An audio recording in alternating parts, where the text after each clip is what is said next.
Bienvenue à la suite de cette série de mini-méditations du mercredi de l'Institut biblique de Bruxelles sur comment gérer des désaccords en milieu chrétien. Nous avons vu la fois passée que certaines doctrines sont constitutives de l'Évangile et qu'on doit être prêt à mener le combat en faveur de ces doctrines. Mais d'autres ne le sont pas.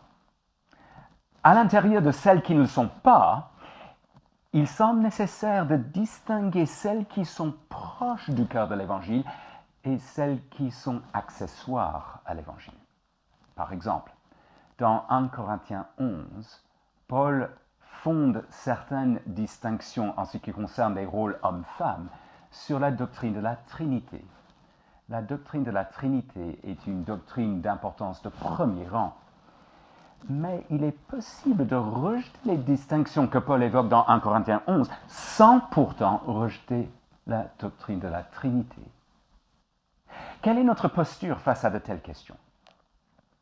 Nous les défendons avec clarté et avec fermeté, mais nous tenons compte du fait que d'autres chrétiens qui ne partagent pas ces convictions ne sont pas en train de remettre l'Évangile en cause.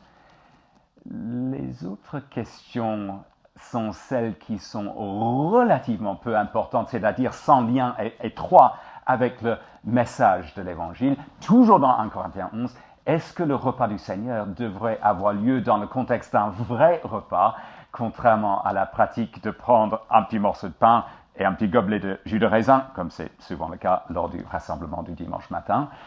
Quel que soit son point de vue à ce sujet, force est de constater que l'Évangile est loin d'être en cause.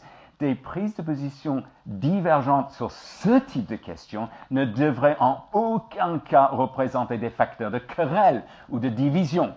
On est là au troisième niveau sur 3 dans l'échelle des doctrines et on renonce au combat.